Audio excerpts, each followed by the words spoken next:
kasingkit! Ngayon tuturuan ko kayong magluto ng pasta ala lampada.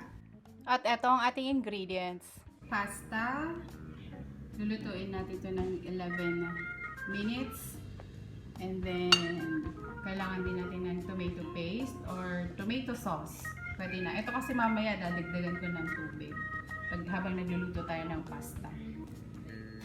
And then, syempre oil, panggisa, at saka bawang. And syempre, hindi mawawala yung ating parmesan cheese. Ayan. Nay, natapon. Bacon. Chili pepper. This is optional. Lalagyan din natin ng brandy. Ngayon, gagamitin ko tong fundador, yung natira nilang fundador. Kahit anong klaseng brandy, pwede. Ngayon, igigisa na natin yung bawang. Dami atang mantika. Siyempre, video.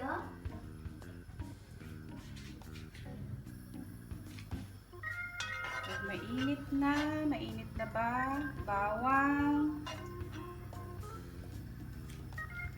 Pwede na natin isabay yung bacon habang inaantay natin uminit yung bawang.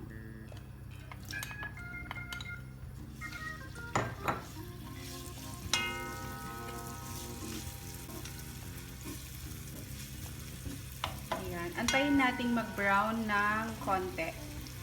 Halu-haluin lang natin. Then, antayin nating mag-brown.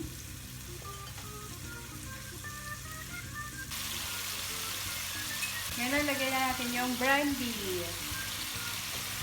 Ayan.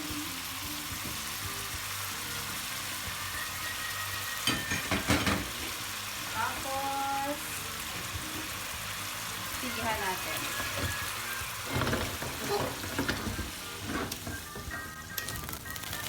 Ayun. Makasulog yung ating kusina. Mag-ingat kayo ha pag ginagawa nyo ito. Kasi baka kayo mapaso or baka makasulog. Ganyan lang.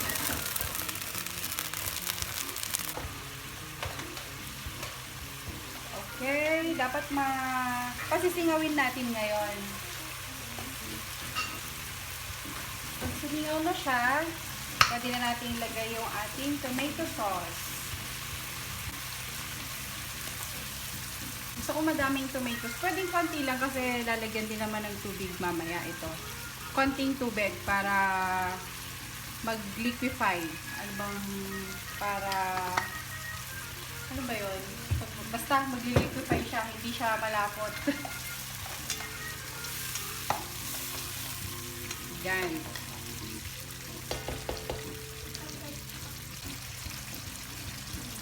Siyempre pag madaming tomato sauce, mas masarap. Iwan natin siya may mga 3 minutes. Ito siya. Siyempre this is optional. Lalagyan ko siya ng chili pepper.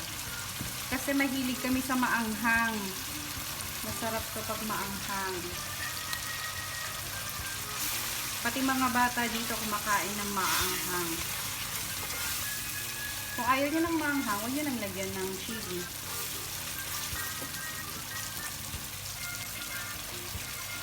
So yan. So habang inaantay natin siyang maluto, isalang na natin yung tubig para sa pasta. A few moments later. So ayan, para sa pasta, since malapit na siyang kumukulo na pala, lagyan na natin yung asin. Dapat pag nagluluto ng pasta, may asin na yung tubig para yun yung pampalasa. Ayan, kumukulo na siya, so lalagyan na natin yung ating pasta. Lulutuin natin siya for 11 minutes. 11 minutes.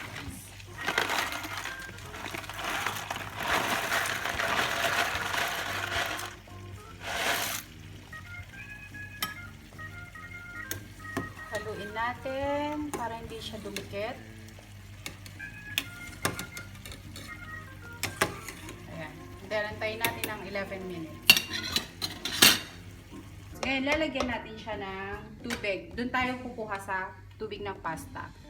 yung starch ng pasta. Yun ang ilalagay natin. Yan.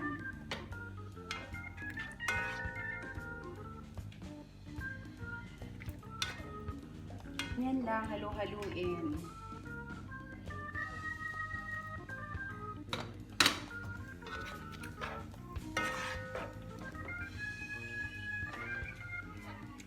Konti pa.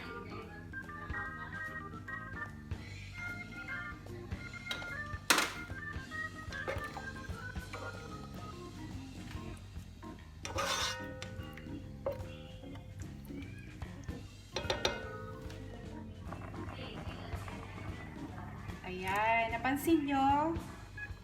Nag-liquefy na siya. Ayan, hindi na siya dry.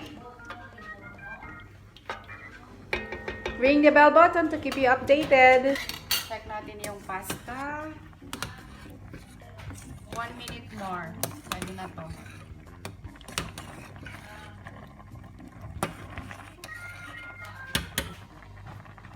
Meanwhile, Luto na guys yung ating pasta. Di-drain na natin.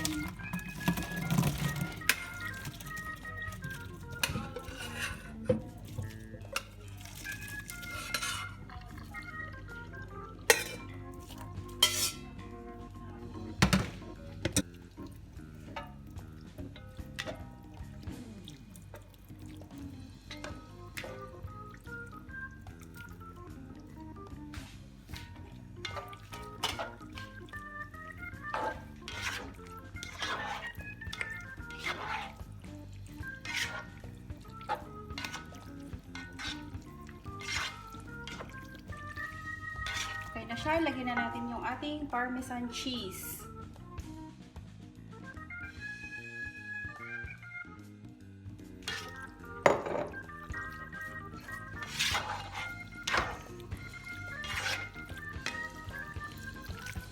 Okay, luto na siya. So, ita-transfer na natin. So, eto na guys, ang ating pasta ala lampada. So, eto na guys, lunchtime. Eto na ulit ang aming lunch. Pasta. Pasta na naman. Walang katapusang pasta, pero masarap to. Iba-iba naman. Ayan. Kain na tayo. Come, PJ. Sarap. Sarap. Anin? Masarap? Bueno. Ano, Ate Pat? Masarap? one eternity later. Ubus ang pasta, guys. Kumusta ang pasta natin? Busog? Namumula pa nga lang. Busog. O, namula yung mga labi nila sa anghang. Ayan. So, ayun guys. Sana i-try nyo. And then, comment down below. And then, let me know kung nagustuhan nyo. Happy cooking mga kasingkit! Please don't forget to like my videos, subscribe to my channel, and also ring that bell button to keep you updated.